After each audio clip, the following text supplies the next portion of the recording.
God dang it, Lee Zieben. Guys, Immortals Gaming Club is in trouble, and I don't mean to shout in your ears for the beginning of a video, so I deeply apologize for that, but Immortals Gaming Club, for the first time ever in esports history, to my knowledge, we have one organization now owning 2 teams in conflict of interest with another 2 teams they already own. That's going to be, of course, Immortals Gaming Club. They already have now 1 Overwatch team, make that 2 still currently, 1 CSGO roster, kinda still 2 as well, and for the first time that I've ever seen, they're actually having trouble selling those rosters and still thus hold conflict of interest rosters. Now, latest news brought to us by Jacob Wolf, other sources first. On top of that, guys, apparently that Houston Outlaws sale to Lee Zieben, the man in Texas who I talked about here, and I hyped him up.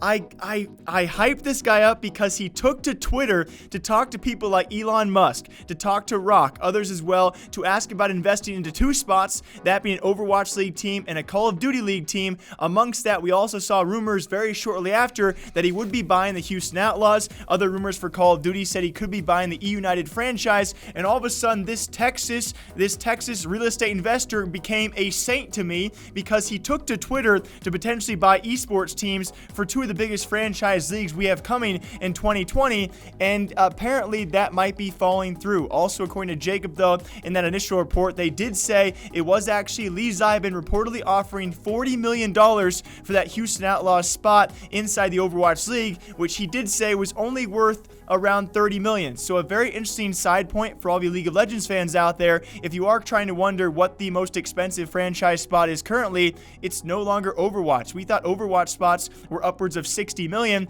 It seems they're more towards $30 million. And with our latest sale of the Echo Fox LCS spot to Evil Geniuses for $30.5 million, we could be saying ongoing future, the most expensive franchise spot in esports is League of Legends, not Overwatch, and Call of Duty is shortly thereafter because their spots are ridiculously priced, but either way. And this deal was supposed to go through in late August. We have heard no updates ever since then, so the giant question is, Lee Zieben, did your investors get worried because you took to Twitter to try and ask for other help on these investments? Was your offer too high? Was it because he didn't actually get a Call of Duty spot in the Call of Duty franchise league that all of a sudden he wants to back out of the Overwatch deal as well? He was only willing to go into esports if he got 2 league spots all at once with a huge giant investment of overpaying for things. And this does leave us in a very, very peculiar situation for an organization like Immortals Gaming Club, who bought the OpTic brand and Infinite Entertainment along with them for a hefty sum, and obviously they were going to sell most of those teams they bought with it, right? They were going to keep the LCS League of Legends spot. Everything else they were going to let go because they already have their own teams. They have the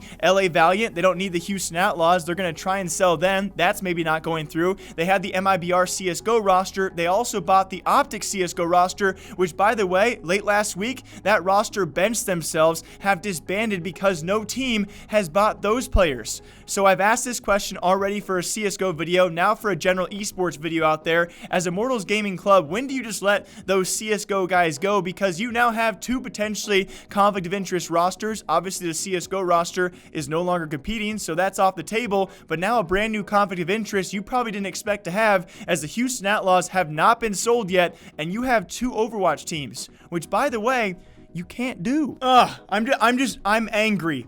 I'm angry because I hyped up a Lee Zieben who I should have researched more about until I hyped him up to be a saint inside of esports to enter via Twitter. It seems that might not be the case. I will keep you guys all posted on the sale of those Houston Outlaws, which has been a hot topic here on the channel. I talked about them the first video today because they might be rebranding their logo, which is a bullhead with 2 guns, because an elementary school has now banned all of their apparel because of the guns. So Houston Outlaws, a very hot topic out there. Lee Zieben, we will see if he enters esports or not. I apologize to all of you people out there that I hyped up this man for, because he could be backing out entirely of his investments, and if he does, we will see where Immortals Gaming Club actually can sell the Houston Outlaws to. Until next time, take care of yourselves. I will be breaking down esports and gaming news here every single day, all day long.